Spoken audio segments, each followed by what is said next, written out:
Camera. Okay. This one.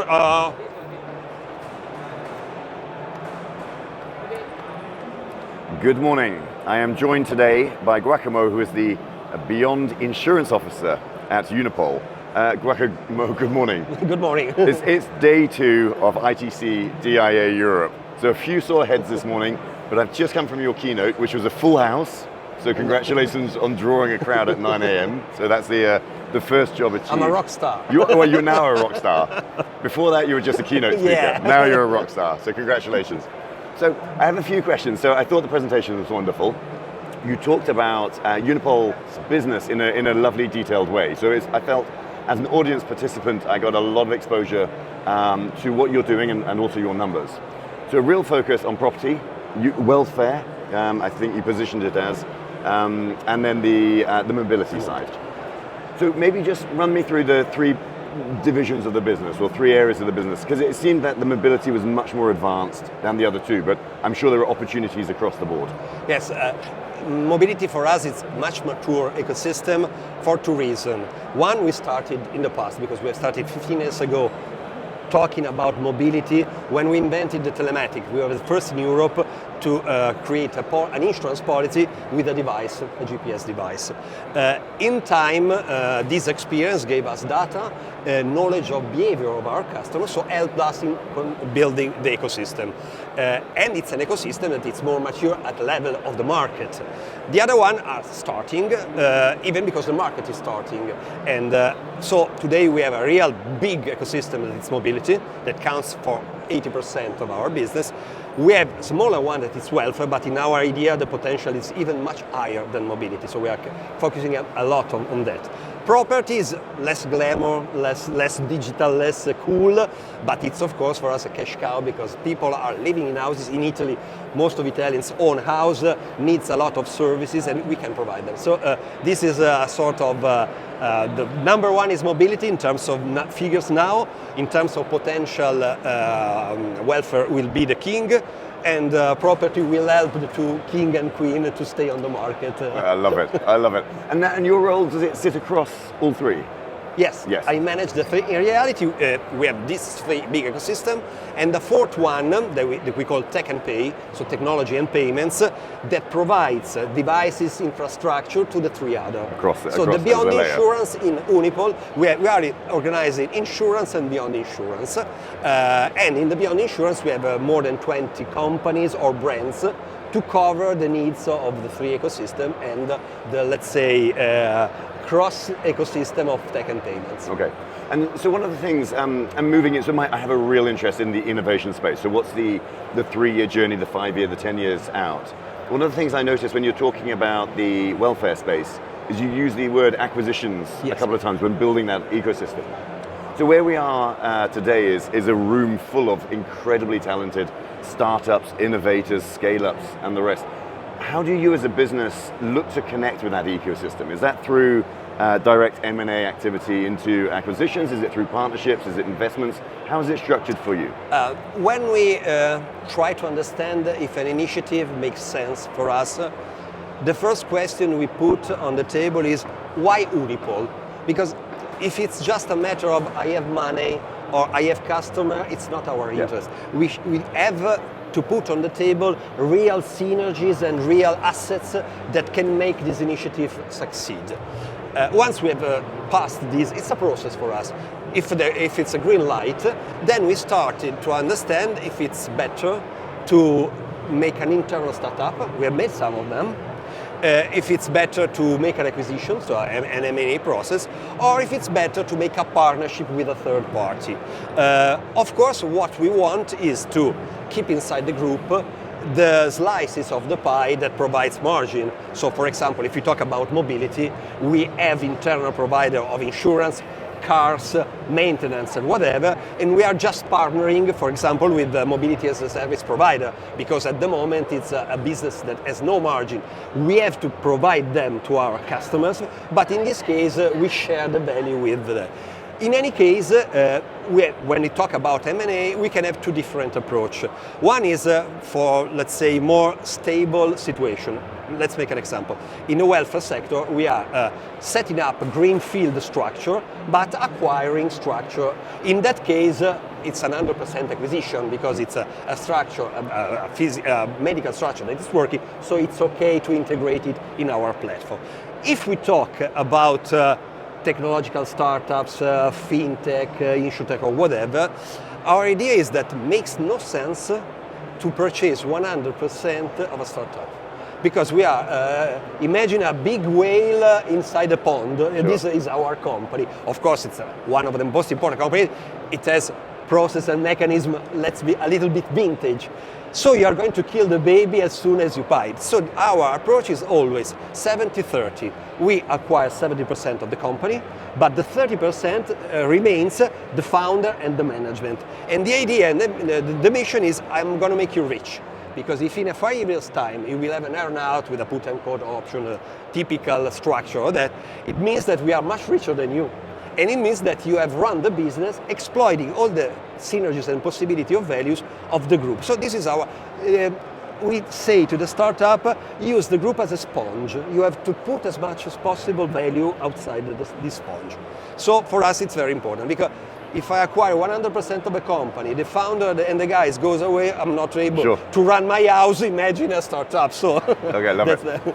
And so maybe my final question. So I'm a converted, I'm a big fan of Unipol. I didn't know much about the business, genuinely at the detail that you've been able to... Who is your insurer? First question. Many and possibly too many, right?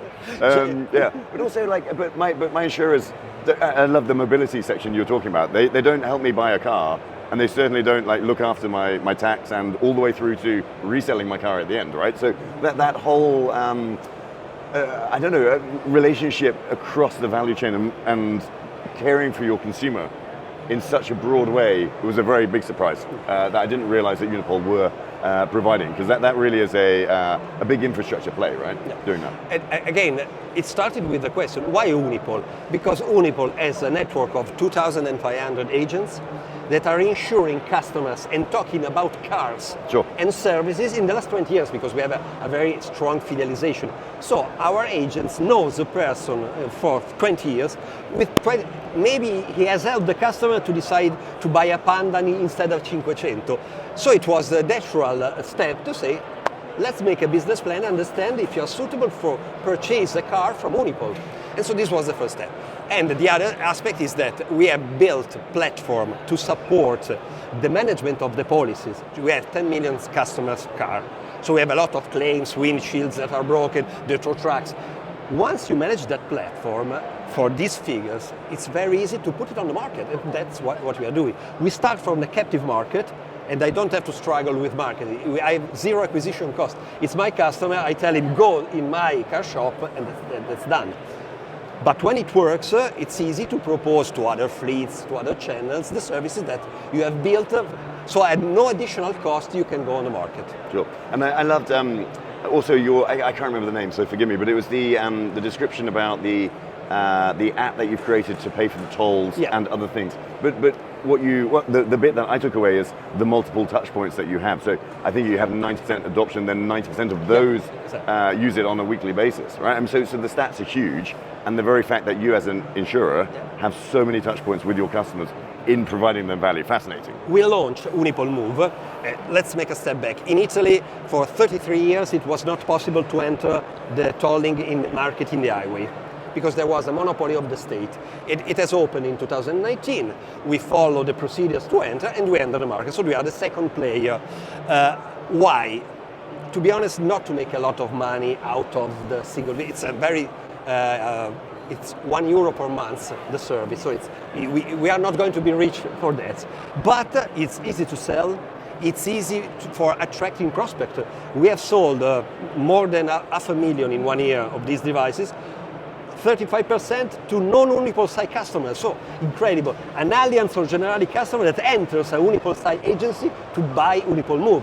Of course, we made a lot of cross-selling on that. But the idea is let's open this market because it's an easy tool and it's used. So we have moved from one touch point every year, that is the renewal of the policy, that normally it's not even a touch point, maybe it's a phone call or a check to pay, to multiple touch points. And our idea is to lever on that because in our super app, now you can use all the mobility payments, so highway, parking, restricted area, you can pay car taxes, you can pay fines if you go too fast with the car or whatever. You can use all the shared mobilities that are present in the various area. And the next step will be by the end of the year, starting upsell to the customer using the super app of Unipol Move, all the services they need or that they are mandatory in Italy. Every year you have to change the tires in October and in April, the summer and winter. You need to do that. So the idea is 15 days before, let's meet to do that for you. Then maintenance, then whatever. Our idea is to educate the customers that owning a car, it's a lot of boring stuff. And if someone does boring stuff for you, it's much better. First time I sell you a boring stuff. Let's make an example. I'm buying for €1.99 a film on Netflix. Second time I buy another film for €1.99. After I've been educated that it's good, the next step is to move to the flat monthly program, that is the long-term rental. So our objective is creating a funnel for every Unipol Move customer will land sometime in the long-term rental of Unipol Rental. That's our strategy. Now, we are out of time, so I have one more question, if you would allow me to. I'm paid for that, so... Okay, wonderful. So, Unipol has a Beyond Insurance Officer, and that's you, Giacomo. Do they need a Beyond Insurance Officer? And also, should other insurance companies be thinking about the same? I start from the second. No, don't think we don't want competitors. So it's not. No, apart from joking, we think that an insurance company needs a Beyond Insurance area, because if we look at the insurance market in the future and we split it in three main areas. Life business, it's a different stuff, it's financial and whatever. If you go to P&C, you have car and you have other policies. Car market, it's not a pink unicorn in future, it's maybe gray clouds, because the cars are going to decrease. We are going to compete with physical and digital fleet. Physical fleet, the long-term rental, and we enter the market for that reason, or digital, Uber. At a certain time, Uber will open a race, just provide me the insurance. So we will lower the prices and we will disintermediated by this player. So if you don't add other revenue streams that start from the insurance, probably you will have problem. We have developed a model that we call the onion model, because we think that you cannot jump too far from your balcony. So it's just like an onion. You have to add some layers. Yep. Starting from your core, and every one layer has to be connected. We are not able to sell refrigerator. It's not our business, it's too far. But we talk about car, we have sold that too. So step by step you add as an onion layers on your business. And the layers that you are adding are beyond insurance. So that I think that a company should address and tackle this issue immediately if they're not done yet. Giacomo, thank you very much. Have a wonderful day. Thank you so much. Please do like and share this video. Do tag ITC DIA Europe. Thank you very much for the time today. Thank you, bye.